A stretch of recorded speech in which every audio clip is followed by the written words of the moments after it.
To see the direction that this episode went after a bombshell of a cliffhanger. I know it wasn't the only one foaming at the mouth, anticipating episode 8 of Trigun Stampede after they reveal VASH is a plant, and as one of the many newcomers to this wonderful world, it was a bombshell that in hindsight, the clues were definitely there. How could he be the same age seemingly as a pitcher well in the past?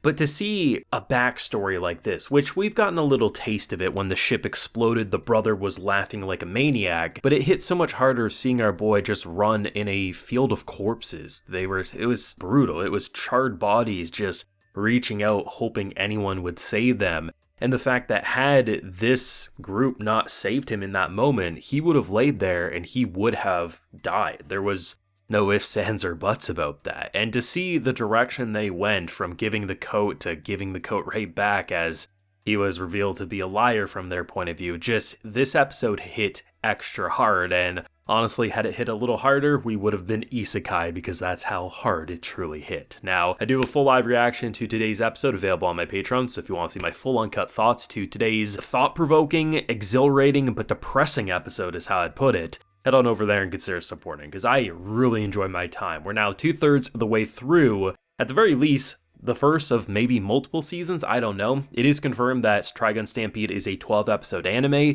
though with how much has been revealed but how much more is left to reveal, I do wonder if Studio Orange is planning to do a second season, which right now my hunch says yes. Does 4 episodes seem like they can resolve the story that they're trying to tell? Honestly, I have no idea. My hunch says no, but then again, Studio Orange has done things I thought impossible before and managed to do things in ways I never thought possible, so who knows, maybe 12 episodes will be enough, but I'm personally crossing my fingers for a season 2, because there's a lot left to explore in this world, especially with this new direction they're taking.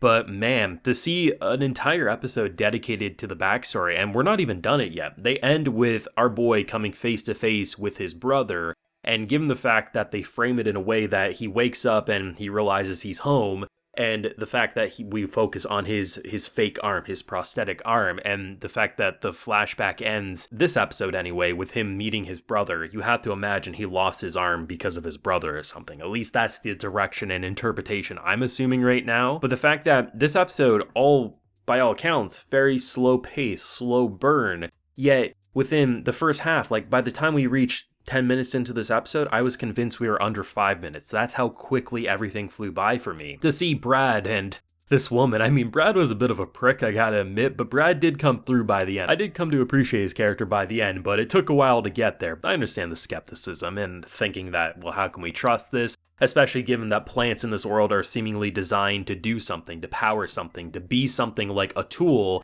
And then here's this boy that apparently eats, drinks, sleeps, and doesn't have any purpose outside of being a fake human. It's understandable why people would be skeptical, but I like to see the bonding of how, like, he was in that room for months, right? When he starts chiseling into the wall, just the fact that it was like, 5, 10, 30, 60, 90 days, just the dude it was tragic. You lose everything. Your brother betrays you. Seemingly your mother figure is dead. I mean, they're leaving that a little open-ended, so didn't see a body. Of course, you can make the assumption, well, what if she does come back? I think that'd be a fun plot twist, but I mean, for right now, he hasn't seen her in a long time, and from his point of view, is dead. The fact that it isn't until one of the plants is like freaking out, they're about to lose it, and he's banging on the door. I love seeing the obvious fear of like, this is just someone who overheard something, he's trying to escape. I understand the fear coming from a character like Brad. But of course, as an anime watcher, you're just furious being like, let our boy out, he can do it. And to see the same moment that the last episode ends with him kind of like placing his head against the glass, he kind of puts his hand up there, the plant puts the hand, and then it just seems like everything calms down. To see that exact same thing happen in this episode, but when he was a kid, the fact that he could communicate and just understand things that obviously a human couldn't, his special talent not only saved their ship, but then to see how he did that over the course of many years, and he finally found a place to call his home. And then, of course, I was waiting for it. I thought it would be more brutal than this, but I was waiting for the band-aid to get ripped off and just our blood to gush out, because there's no way it was going to stay sunshine. He is a wanted poster, he seemingly is hated in a large part of this world. So what was going to be the moment? Well, it's unfortunately when he first came there, he lied. What I thought they were going to do, because the brothers kind of look very similar to each other, I thought they were going to think, oh, that was him who destroyed it. But instead, because he lied when he initially got there that he was the only survivor, when they finally cracked the black box and to see that he lied about who was there, it's no wonder they feel completely crushed. I'm just glad he didn't run away and not leave a note, which I thought was going to happen. The fact that he did leave a note, and the fact that both Brad and her were like, they were relieved and they felt ashamed that they ever doubted in him. That made me happy because I didn't think we were going to get any sort of nice conclusion there, but it doesn't change the fact that, yeah, things, they weren't looking good there. And the fact that they end it with seemingly next episode's probably going to kick off. We'll probably finish this sort of this section of the backstory, maybe see how he lost his arm potentially. There's a lot to do, but in terms of emotional oomph, they did a hell of a good job. The number of times they used wide shots to just set a mood. There's a moment initially like when they're on their like beast of kind of like crossing the desert, just very immersive, or the moment when it felt like I was in Mass Effect 2 with the collector's ship.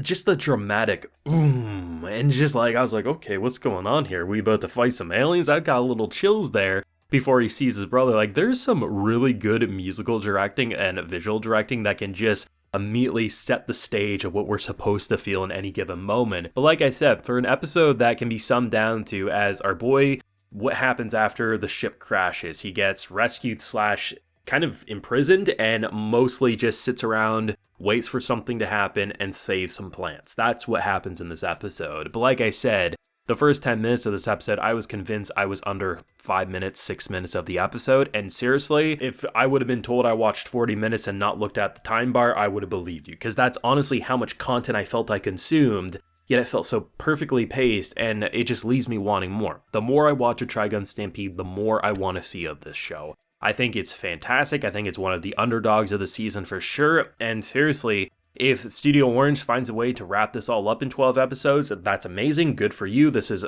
clearly a unique and new story take on the Trigun universe. That's how it was being presented before it aired, and clearly that's what they're trying to do here. But if they do have more story to tell, I hope we do get to see a season 2. And if they do have more story to tell, I would be shocked if a season 2 isn't currently also in the pipeline. These types of projects usually are being made at the same time. It's just a lot of studios don't like to do back-to-back 2-cores because it's production hell, and I thank studios who don't go that direction unless they absolutely know they can do 2-cores back-to-back. So right now it's up in the air. Are we going to get a second season? I don't know. What I'm seeing, my interpretation would be that there's more than 4 episodes of story left to tell, but what do I know? Maybe Studio Orange knows what they're doing here and 12 episodes is all they need. But I'll pass the torch over to you. What did you think, especially on how you feel the story's going? Do you think they can wrap it up in 12 episodes total, or do you think there's going to be a season 2 like I'm kind of assuming there is going to be? So let me know what you're feeling down below. Leave a like if you enjoyed, subscribe if you're new around here, be sure to ring that bell so you can get notified when I upload on the channel, and of course, as I mentioned, I do have that full live reaction available on my Patreon. And while you're there, you can also get yourself a video shoutout. So today, we have Rajvir Malhans, Jared Fan, The Improvement Lab,